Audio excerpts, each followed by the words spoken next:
നടിയെ ആക്രമിച്ച കേസിൽ പീഡന ദൃശ്യങ്ങളടങ്ങിയ മെമ്മറി കാർഡിന്റെ ഹാഷ് വാല്യൂ മാറിയതിനും പഴി അന്വേഷണ സംഘത്തിന്. കോടതികളുടെ കസ്റ്റഡിയിലിരിക്കെ മെമ്മറി കാർഡിന്റെ ഹാഷ് വാല്യൂ മാറിയത് ജഡ്ജി ഹണിയം വർഗീസിനെയാണ് FSL രേഖാമൂലം അറിയിച്ചത്. അതേസമയം ഇക്കാര്യം നേരത്തെ അറിഞ്ഞിട്ടും അന്വേഷണ ഉദ്യോഗസ്ഥൻ കോടതിയെ അറിയിച്ചില്ല എന്നാണ് വിധിയിലെ കുറ്റപ്പെടുത്തൽ. സായ്കുമാർ വീണ്ടും എത്തുന്നു നമുക്കൊപ്പം. സായ്കുമാർ, എന്താണ് ഈ ഹാഷ് വാല്യൂ മാറിയ വിഷയത്തെക്കുറിച്ച് വിധിയിൽ പറഞ്ഞിരിക്കുന്നത്?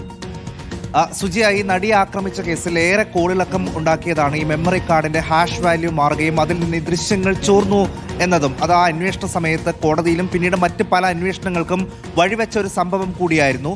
ആ വിഷയത്തിലും ഇപ്പോൾ വിധിപ്പകർപ്പിൽ ജഡ്ജി വിമർശിച്ചിരിക്കുന്നത് അന്വേഷണ ഉദ്യോഗസ്ഥരെയാണ്. യഥാർത്ഥത്തിൽ 2020 ഇങ്ങനെയൊരു മെമ്മറി കാർഡിലെ ഹാഷ് വാല്യൂ മാറിയതായി വിവരം ലഭിക്കുന്നത്. അതിനെ തുടർന്ന് അത് ഫോറൻസിക് ഉദ്യോഗസ്ഥരടക്കം പരിശോധിക്കുകയും അവർ തന്നെ വിചാരണ കോടതിക്ക് ആ റിപ്പോർട്ട് നൽകുകയും ചെയ്തിരുന്നു. യഥാർത്ഥത്തിൽ വിചാരണ കോടതിയുടെ കസ്റ്റഡിയിൽ ഇരിക്കുമ്പോഴാണ് ഈ മെമ്മറി കാർഡിലെ ഹാഷ് വാല്യൂ മാറിയത്. ഇപ്പോൾ കോടതി ഈ വിധിയിൽ പറയുന്നത് ഇക്കാര്യം, ഇങ്ങനെ ഒരു ഹാഷ് വാല്യൂ മാറിയ വിവരം അന്വേഷണ ഉദ്യോഗസ്ഥനായ ബൈജു പൗലോസിന് അറിയാമായിരുന്നിട്ടും പിന്നീട് ബാലചന്ദ്രകുമാറിന്റെ വെളിപ്പെടുത്തലിന് പിന്നാലെ 2 വർഷത്തിന് ശേഷം അതിൽ അന്വേഷണം ആവശ്യപ്പെട്ടത് ഇതിൽ ഒരു അന്വേഷണം വൈകിപ്പിക്കുന്നതിന് വേണ്ടിയാണ് എന്നതാണ്. ഇത് ഈ വിവരം, അതായത് ഈ ഹാഷ് വാല്യൂ മാറിയ വിവരം കോടതിയെ അറിയിച്ചില്ല എന്നുള്ളതാണ് ഇതിൽ ഒരു വിചിത്രമായ കാര്യം. കോടതിയിൽ ഇരിക്കുമ്പോഴല്ലേ ഇത് മാറിയത്, അല്ലെങ്കിൽ പലർ ആക്സസ് ചെയ്തതായിട്ടുള്ള വിവരങ്ങളൊക്കെ പുറത്തു വന്നത്? അപ്പോൾ കോടതി അറിഞ്ഞിരിക്കേണ്ടതല്ലേ അത്? തീർച്ചയായും അത് തന്നെയാണ് സുജയ് ഇതിലെ വിചിത്രമായ കാര്യം. അക്കാര്യം കോടതിക്കറിയാം, അങ്ങനെ മാറിയിട്ടുണ്ട് എന്ന് HSL ഈ സാങ്കേതിക വിദഗ്ധർ കോടതി അറിയിച്ചത് രേഖാമൂലം തന്നെയാണ്.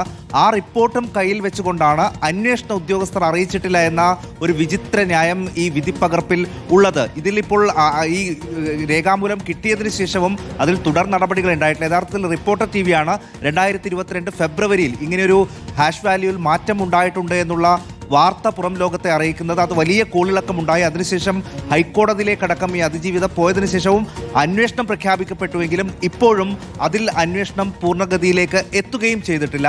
ആ ഘട്ടത്തിൽ കൂടിയാണ് അതിലും അന്വേഷണ ഉദ്യോഗസ്ഥൻ അത് കോടതി യഥാവിധത്തിൽ ഉപയോഗിച്ചില്ല, അത് അന്വേഷണം വൈകിപ്പിക്കുന്നതിന് വേണ്ടി മറച്ചുവെച്ചു എന്നടക്കമുള്ള രീതിയിൽ ഉദ്യോഗസ്ഥൻ കോടതിയെ അറിയിച്ചില്ല എന്ന വിമർശനമാണ് വിധിയിൽ വന്നിരിക്കുന്നത്. അതാണ് ഇപ്പോൾ സായ്കുമാർ വിശദീകരിച്ചത്.